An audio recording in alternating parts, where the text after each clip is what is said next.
a new understanding of life purpose.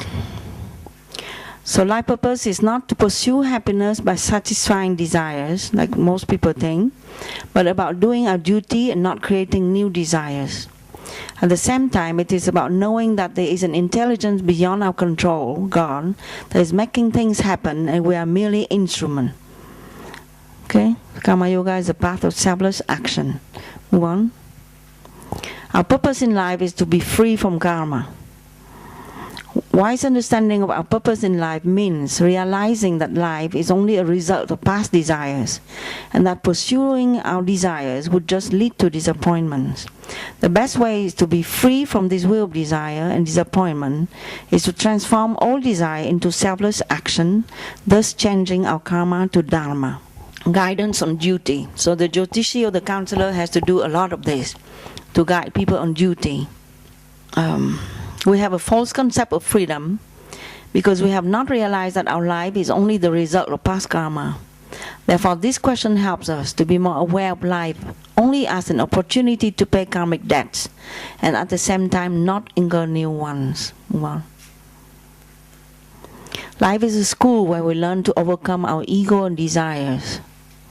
So Jyotishi and counselor can keep in mind to encourage the forbearance in the performance of duty, to help clients to resist the temptation to run away from duty, to improve their capacity of acceptance of their situation in life, to better use time for sadhana instead of wasting in idle pursuit of enjoyment.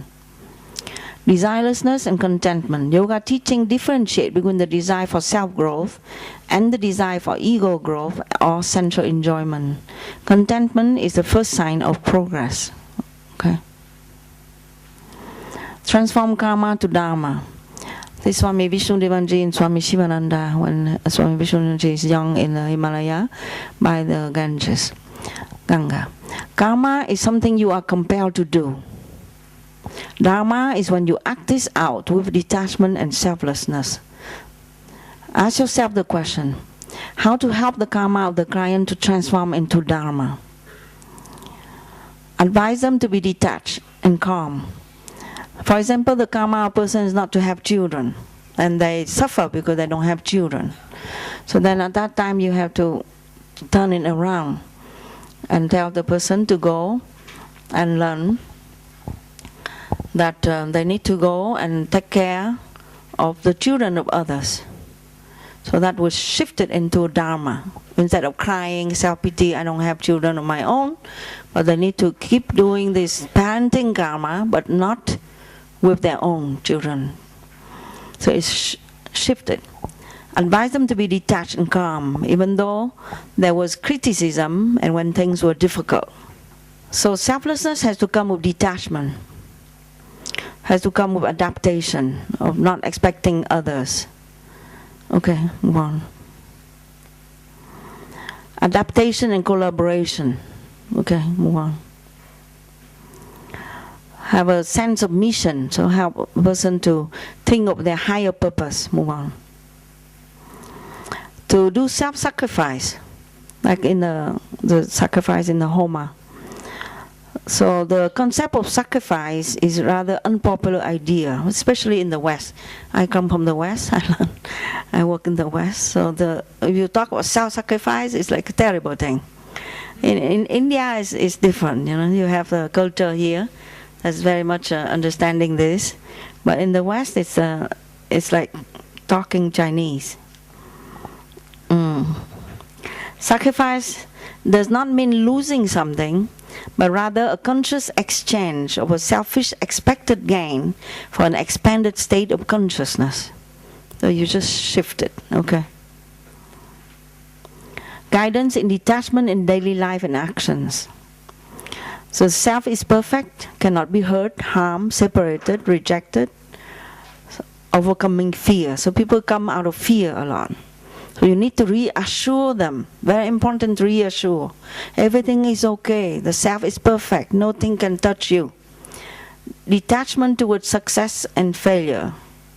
Detachment towards praise and criticism. So teach people detachment. Guiding people to be karma yogi. Very important. consciously dedicating actions for a higher goal, dedicating one's skills, knowing that they are divine, becoming more humble in divine service. Okay. Reinventing self-image. Life is an opportunity to confirm ourselves in our intrinsic value and true self-confidence. Assess how the client perpetuates victimization attitude, how their poor self-image bring about a fatalistic and pessimistic attitude, and how they have lack of self-acceptance. Okay. Karma Yoga. Swami Sitaramananda is a great Karma Yogi. So this is a summary, the Jyotish. This is a path of renunciation of the results of action. So that's Karma Yoga. Self-dedication without asking for rewards. It has the capacity to remove our selfish motive and egoism and self-concerns that trouble the mind. It will lead you to peace through purity of motive and a pure heart. So that's why it says the Karma Yoga is the first step in yoga. Because all the problems in life come from that selfishness and that closeness of heart. So to be selfless, open the heart up. Strong Jupiter would show selflessness. I don't know why it says strong Mars here. I'm not sure. Might be a mistake. I'm not sure. This is a mistake. It's a Jupiter that has that generosity. Jupiter has lots of generosity, so he can give.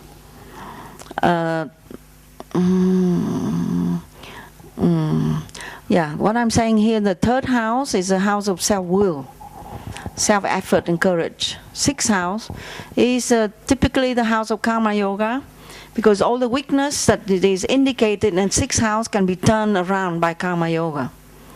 10th house, house of work. You see the Mother Teresa chant soon. She has that strong 10th house. 12th house is the charity. The 12th house is a charity. So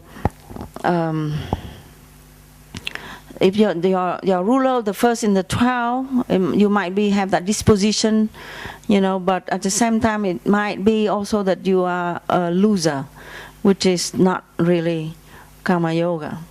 So you have to wait it out. Jupiter in the 12, definitely. Sun in the 12. Jupiter aspecting Moon, definitely. Jupiter, ruler of the 12 and 12.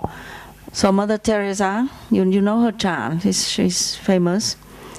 So can I move on?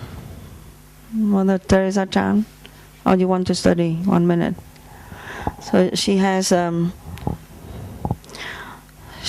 strong, she has Jupiter and Mercury in the 10th house. Yeah, her own ruler of the first is in the 10th. Since she likes to work, and work is her destiny. And then she has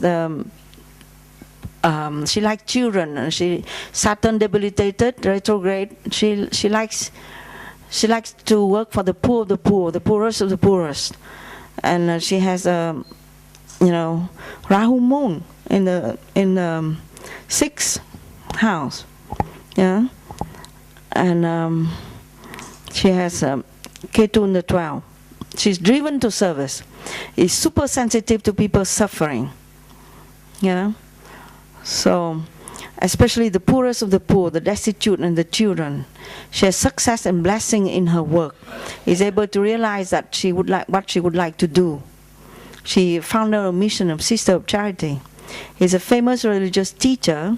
So she has good name and fame, and independent, Jupiter in the 10, missionary, with great power and conviction. So you can see the Jyotish indication. Trikona Raja Yoga in 9, Sun Mars in 9, Rahu Moon in 6, ruler of first is Jupiter, and Jupiter is in the 10, ruler of 10 is Mercury, and it's in his own house, success in work. Ruler of first, conjunct with ruler of 10, Karma Dharma Adipati.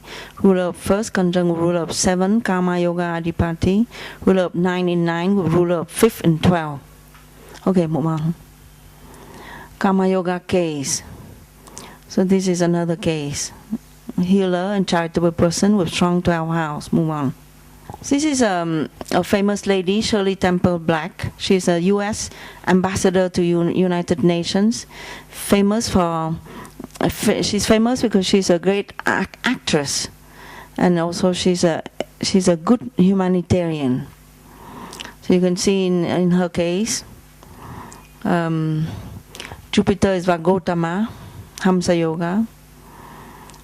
Venus, ruler of 7 and 12, is exalted in 5th. With Jupiter, ruler of 5th, in 5th. Charitable, has spiritual knowledge.